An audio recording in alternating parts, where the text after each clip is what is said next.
My name is Benjamin Carball, and I'm the East Division two-step channel manager for Westlake Royal Building Products. And it's my pleasure to introduce our next presentation, A Practical Path to Building a Great Workplace.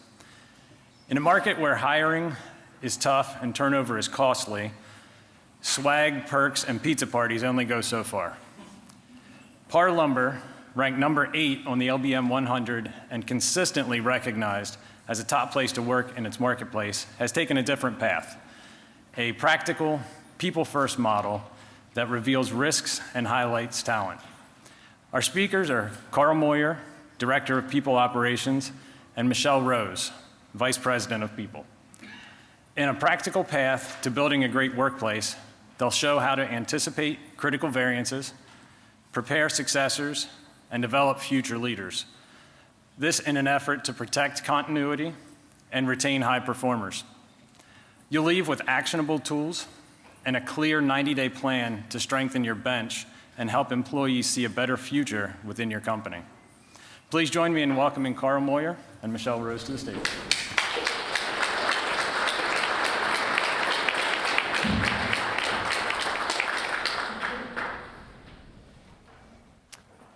Somewhere Got the clicker somewhere?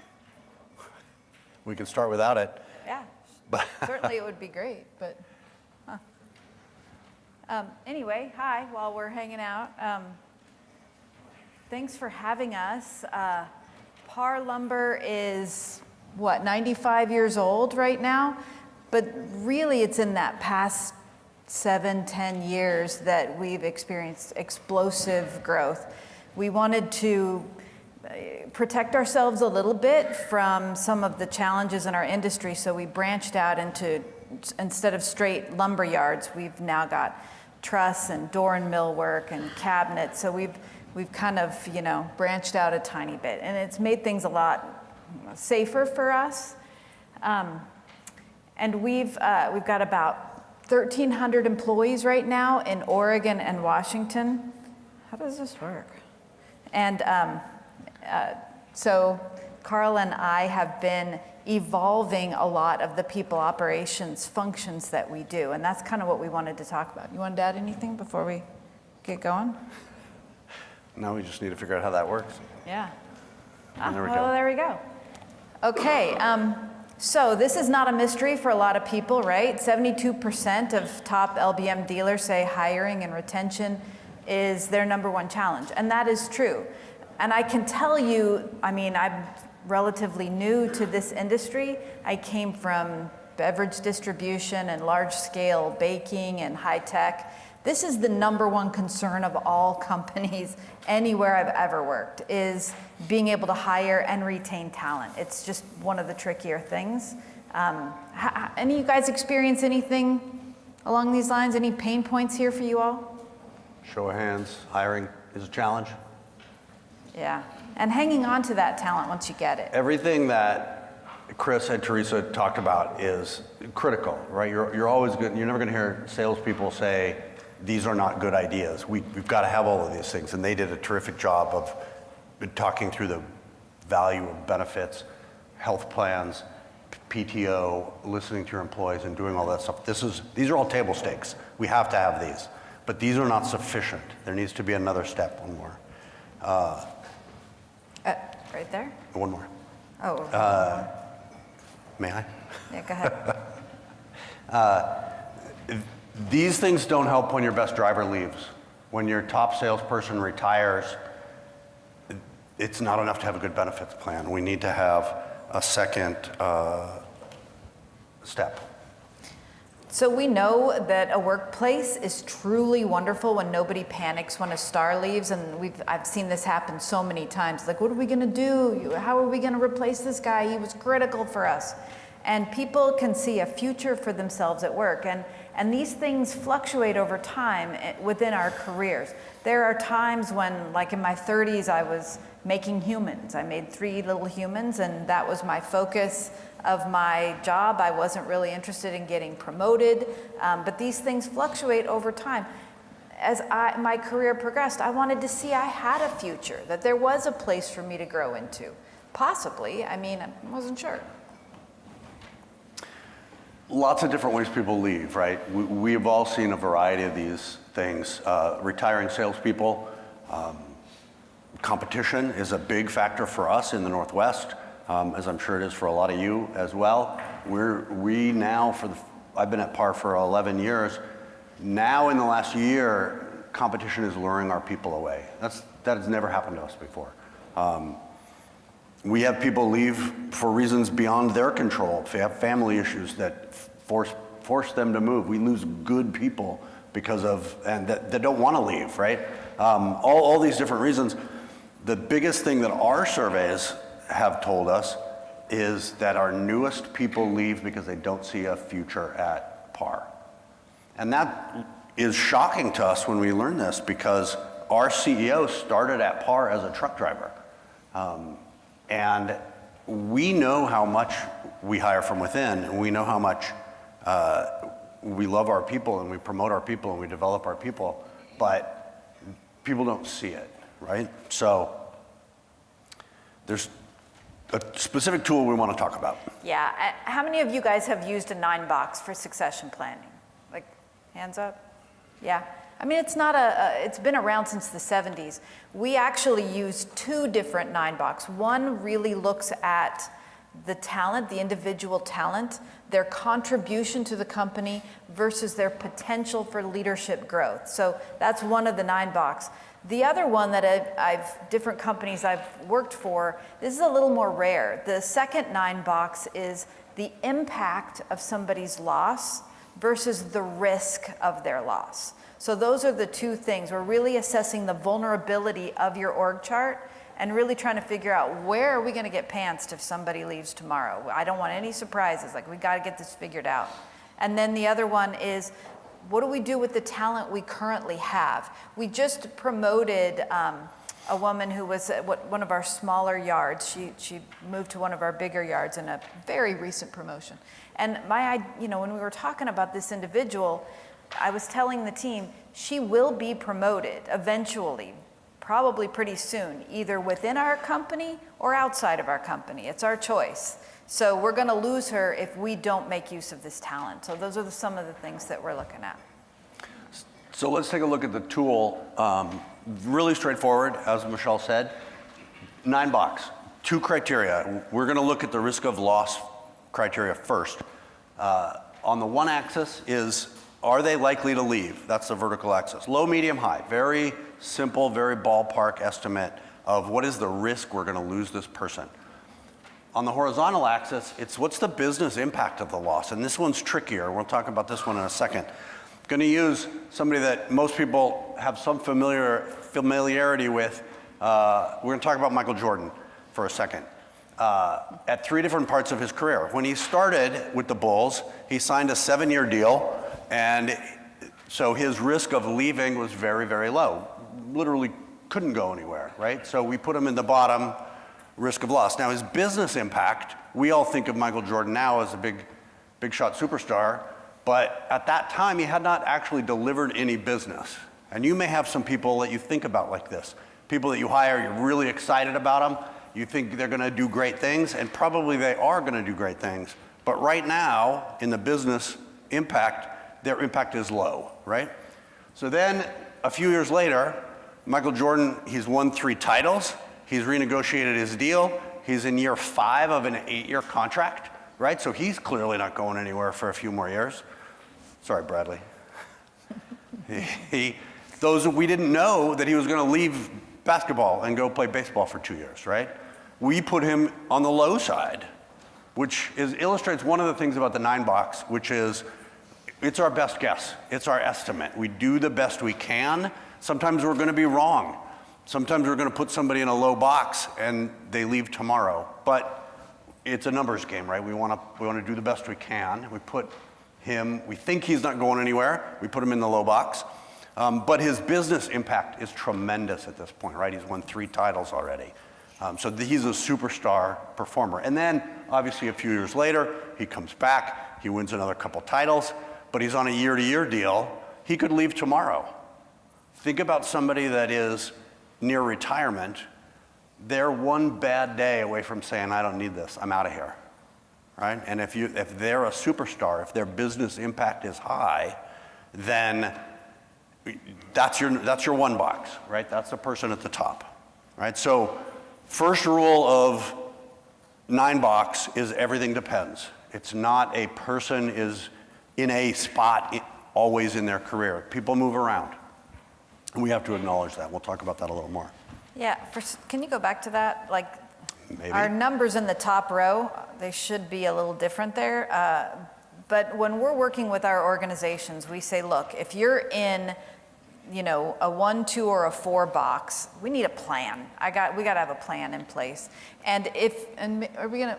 Probably we'll discuss this, but we had to really calibrate this with our teams. What makes somebody one of these things? And we'll get into that in a bit.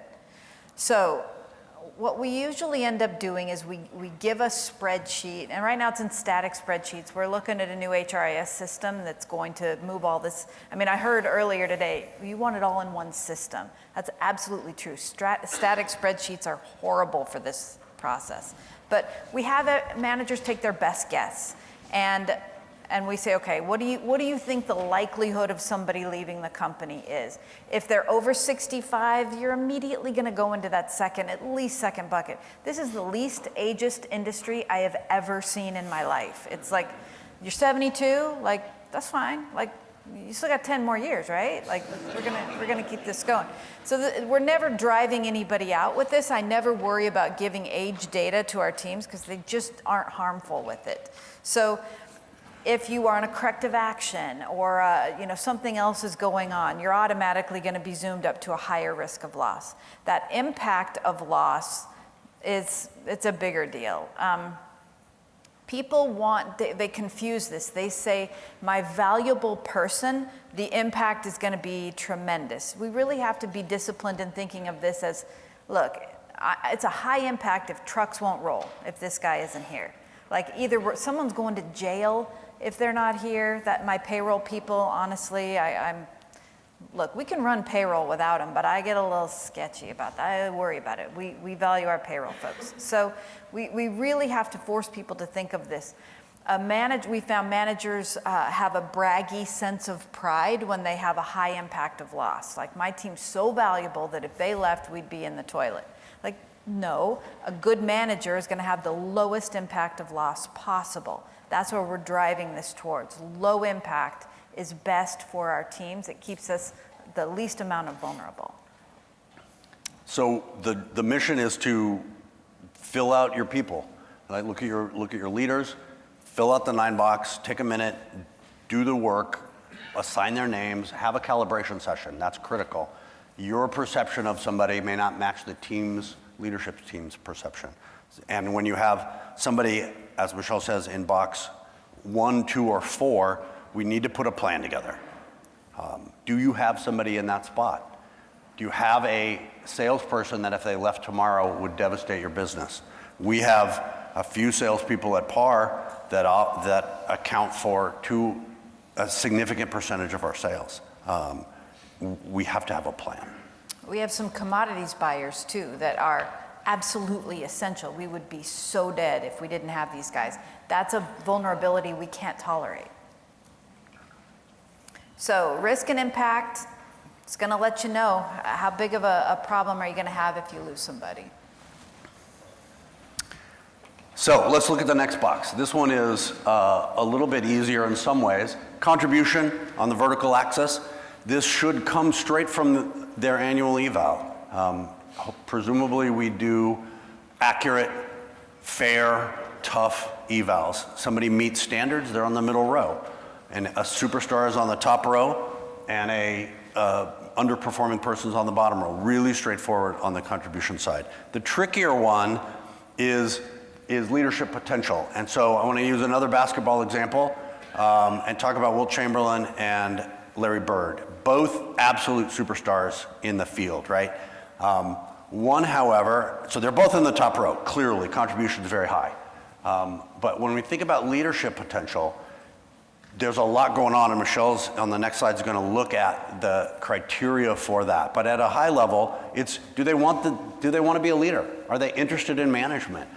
Is that something that's possible? Wilt Chamberlain was a player coach in the ABA for a while, his assistants did all the actual coaching while he was signing autographs and selling his autobiography, right? So not somebody who was interested in the team. Larry Bird, on the other hand, I don't know how many people saw that coming, ended up being a very respected coach and executive, right? So a lot of leadership potential, both superstars, right? So the leadership potential is a little trickier. Yeah, and people, when we sit down and do these calibration sessions, especially the first year, it feels like people are trying to do another performance review. And it's not that at all. We're simply trying to identify people who have leadership growth potential. So using the word potential also just freaks everybody out. Like, I'm not talking about your potential as a human on this planet, or as a parent, or a spouse, or a worker even. It's leadership growth potential. We're looking for those future leaders. And the things that we found in our organization that signal that somebody is ready for leadership growth is they have super high learning agility. They don't necessarily know all the answers right now, but they know how to go find it. They're the ones that are going to say, hang on a sec, I'll figure that out and I'll get back to you. They're pulling stuff in. They're peppering you with information. They have really high learning agility. They also have a high degree of self-awareness. So y'all know, right? Somebody who's not super self-aware. They're pretty sure they're the next CEO. And it's a tough thing. If somebody's not self-aware, telling them they're not self-aware, it's like we're at kind of a paradox here. There are leadership traits. We had to have a bucket that said you didn't punch anybody in the last year. You know what I mean? You didn't show up drunk to work or something like that. So that's kind of where that lies. Leadership drive. They have to want to be a leader. There are people who sometimes find themselves in a surprise leadership role and do well, but most of the time you've got people who have their hand up. And we all know that super, super high contributor as an individual who wants no part of leadership. Everyone keeps trying to promote this guy because he's the most successful individual contributor. It has to be somebody who wants it. Like, you couldn't stop them if you tried. They're absolutely going to be leading something. And then for us in our lumber yards, and sometimes a lot of our sales positions too, you have to be willing to relocate because we have 48 locations in 2 different states. So if we've got an opening in Bothell and you live in Springfield, Oregon, you're only going to make it to the one box if you're willing to relocate. And that's difficult and it changes. So we have to have talent profiles that are kept by the individual, not by managers. And these talent profiles, people let us know, I'm willing to relocate to these places at this time in my career. So those are really important bits of information to collect. Talent profiles are a whole nother thing, but. So when you're doing this particular 9-box, some tips and tricks, the first thing is you need to talk to your people. You need to hear from them, what is their interest, what is their willingness. I think a big mistake that a lot of us have made over the years is having a really great performer and thinking they're going to be a great manager. They don't have any desire to be a manager, right? And so they're going to be rated low on the leadership potential. But you don't know. In 5 years, when their kids are out of the house, they may decide that they want to be a leader after all and go down that path. So that's why we need to do this regularly. So you have to talk to them first. And then again, like the last one, you have your managers fill out the 9-box. You take a shot, take a cut at it. It's not, you want to go with your gut.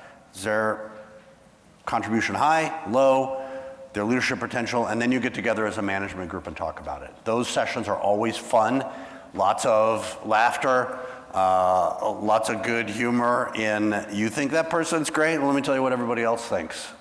Really valuable for your organization. And again, as Michelle said, the biggest error that people make on this one is putting them as high potential because they're an awesome performer. That's what the contribution is for. So, first thing you want to do is, actually even pre that, is you want to collect information from people's talent profiles. You want to map people into these boxes. You take your first step at it. We have calibration sessions where we come together.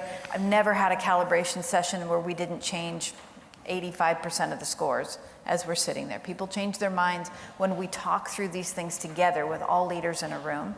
Then we need to make plans for people who are in box 1, 2, and 4. First, for the impact and risk. Like, do we have a cross-training plan for our accounting team?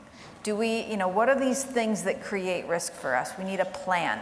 Anybody who's in one of these boxes, they're sitting down with Carl and I, and we're gonna make a plan. If you are in the 1, 2, or 4 as a high potential for leadership growth, we're gonna have a development plan for you. What are your gaps? Like, if this guy is the next in line for this GM role, but he knows nothing about budgeting, we're gonna have to make sure that we do a crash course for him in those areas. So we need to take action right away. We can't hang on to it. Although for us, as an organization, doing sales in one group, operations in another, and next week we have scheduled the support teams. At that point, then leaders come back together, and there's a fair amount of horse trading and discussion as we talk about where our talent is. And then we're gonna do this again. I like every other year because people just don't change that much and circumstances don't change that much, and this is a long process. Our ops leaders, though, have decided they want to go every year. They want to run through this process and just nudge people a little here or there, make sure that they have that good assessment. We're just going to keep doing this forever. It's part of our culture. It's not a performance review. This is an overview of where's our talent needed and what do we have on hand. You can do the 2-box model in 90 days and have great outcome at the end of it. There's even quicker wins that you can have that you can go back and have within the next few weeks. You can, when you recognize who they are, maybe you realize you're not thanking your people enough. Again, some of your high performers, look at who's on the risk of loss high chart, and maybe they need a little more appreciation, and you can raise that in your consciousness and bring that to the forefront and thank your people better. You can begin to document critical knowledge. We're surprised a couple months ago when our CFO took another job. Oh my gosh, look at all of these things that he did that no one else knows how to do. Where were we? We were caught sleeping. So this process can give you some really quick insights into some things that need to change really quickly, and you can have some really quick wins. So in our opinion, I mean, first you got to have the foundational stuff, right? We have to pay people well. We have to make sure that we have benefits that keep them here. We have to support our communities and make sure that people know what they're a part of. It's super important. And yes, donuts on Friday is nice. I like donuts on Friday. I like company picnics. I like events like that too. But a great place to work, and you think about it, in your career, what made you happiest where you were? When you knew where you stood and you knew what your future looked like. This was, and also we know that if some great talent leaves the org, it's not going to kill us. We're not going to be crippled.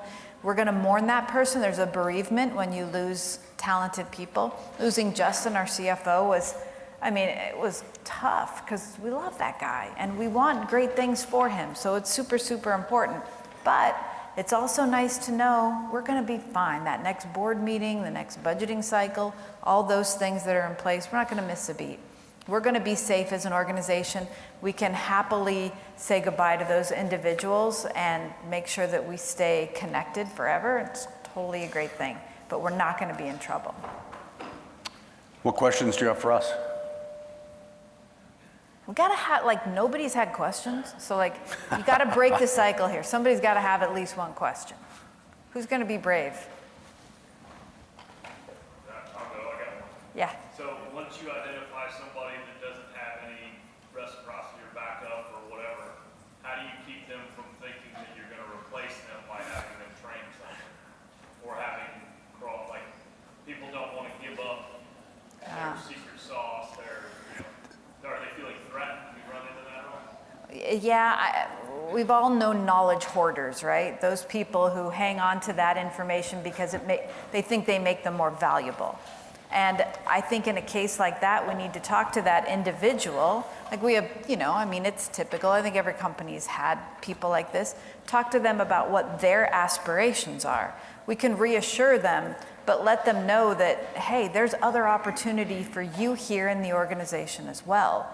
as you become a talented teacher of your knowledge, you're able to transfer that knowledge to other people. That increases your value as well. It's signaling too those leadership competencies that we really, really care about. And developing others is one of our highest leadership competencies we have. So trying to push the culture that direction. And then you have to follow up. Like, you can't have somebody cross-train and then fire them. Like, people are going to be watching that. So you have to be really, really mindful about that. It's a really great question, and clearly you've met my payroll department. One of the other things that we're doing is we're making documenting processes a system-wide urgency. Everybody's doing it. We're not singling out you. This is something that we're doing at PARR, is we're documenting all processes, and you're just, so it's very much not personal. And it isn't personal. Yeah. But if everybody if my payroll department wins the lottery tomorrow and they all leave, we're really in trouble. Yeah. You had a question? Yeah, you talked about explosive growth. Can you voice what it was like before explosive growth? Or, to a small business owner where some of these opportunities maybe don't present themselves for advancement as quickly. And it seems to me people become quickly impatient. If you start presenting the idea that this is the path forward for you, they think that may happen in 3 to 6 months, and you're thinking 3 years. Would you have encouragement on how to keep people engaged, even when for our smaller company, those opportunities are a little fewer, perhaps, not as frequent? Yeah, and this is challenging too. If within a department there could be fewer opportunity in that situation as well. We're working on cross-departmental immersion programs where we have identify those talented people and see if they want to come up and go over to another area, rounding that out a little bit. Incentivizing some things along those lines as well can be useful. People want to feel valued. They want to feel like they have somewhere to go. And if there's nowhere to go, also the other part is sometimes we do lose them. We lose them to competition, and we have to have the discipline of not being super emotional about that. Like, some of the best people that I've promoted are after they left the company for 5 years. I stay in touch with them, very, very closely in touch with them, and I let the world develop them because I don't have the opportunity to do that. Then when I do have the opportunity, this person's still in my network. And I've ran across a lot of really emotional managers who are like, you left me, you're dead to me. Like, you left me high and dry. Our industry's a little bit like that. And we just have to have the discipline of saying, no, you had an opportunity that I couldn't provide. And I'm gonna stay in touch with you, and I'm gonna watch your growth. I'm gonna mentor you from afar, and then when I do have that spot open up, you're my person. And then you bring them back. I love to see our rehire as much as our hire rate. Our rehire rate is very healthy, and I think it's an important thing to do. Unless you go to BFS, and then, sorry, you're dead to us. We'd love to take more questions. I think we're out of time. But as you see us around, obviously, ask us anything, and we'll talk to you soon. And also, I don't know if our contact information is in the thing, but we'd be happy to send you more information on the 2.9 box. Yeah, we do love this stuff. It's actually super fun. All right, thanks everybody.